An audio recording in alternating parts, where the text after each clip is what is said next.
Okay, good morning everyone. We talked about the various methods how we can protect ourselves or prevent a lot of damage while the various disasters are on, like droughts and earthquakes and floods. Now we are left with one or two more, that is cyclones. Now we just had a cyclone. If all of you are following the news, we just a few days back we were hit by a cyclone on the coastal areas of West Bengal and Odisha, and this cyclone was called as Afam, and we got to know about its arrival a few days before, and therefore the government was able to prepare itself and evacuate people from the coastal areas. So that is what preparation is all about. You have to get all your repairs or damage to the building done, clear the areas of old and dying trees, and keep an emergency kit handy. That is what you can do. Of course the government has to be very very proactive in all this. Apart from that, you have to switch off all the, like when the cyclone is actually happening, switch off all the electrical mains, do not panic, listen to the instructions by the authorities, and put storm shutters in place. Plus your emergency kit should always be ready. Now, what do I mean by put storm shutters in place? Actually, what happens is, in an area which is very prone to cyclones, you do not have glass windows, or you do not have the grills and the mesh like we have in Dehradun. You have shutters. Now, you have horizontal bars, and then you have shutters which are made up of fiber, which do not shatter during a cyclone or when a lot of force is applied to it, so that people do not get harmed when they are around that area. So once you are aware that the cyclone is about to approach, the shutters should be put in place so that the wind does not come into your home and destroy the belongings. Now after a cyclone is over, you have to remain in a shelter whichever the government has applied for you, and you have to remain in there till the area is absolutely pronounced safe. That means no more damage is done by rain or wind.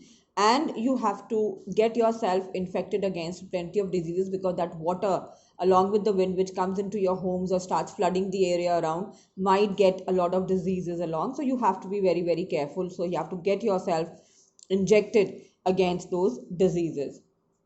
Next one is a fire. We all know that fire can be man-made as well as natural. Short circuits, we all know, occur very often. Then forest fires occur because of very high temperatures. And again, something which is happening right now is forest fires in Uttarakhand have started, and the government is unable to put it under control. Before a week or 10 days from today, the government was very happy that because the temperatures were not rising very high, plenty of rain was occurring, therefore the forest fires were not happening, and they were very happy. But suddenly in the past 4 5 days, the temperature rose very high and the forest fires have started, and they have started in such a bad way that it is very difficult for them to be controlled. Anyways, so what do you prepare yourself with if there is fire alarm? Now actually thing is, fire can be at any place. I mean, fire can be in your house, fire can be in a factory, fire can happen by a short circuit when you're watching a movie. So there are certain things which you must always keep it in mind, no matter wherever you are.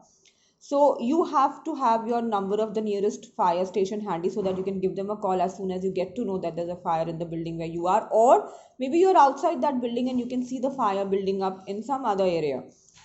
And you have to memorize the evacuation plan of that place. That means you should know where the fire exits are.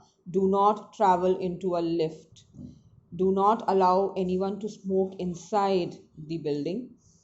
Learn to operate the fire extinguishers.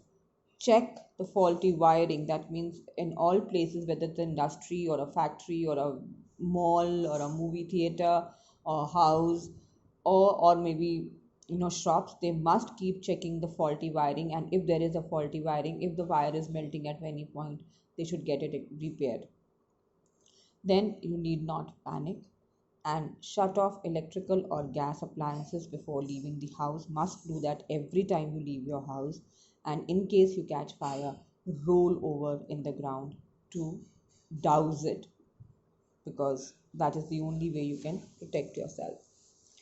Then what is the government doing in all this? Like, how is the government helping in dealing with disasters? First and foremost, public awareness, very very important. Now public awareness is, one must know how to react in a particular disaster. Now the first thing about public awareness is, put it in the textbook of children. like there is a disaster management chapter in our book.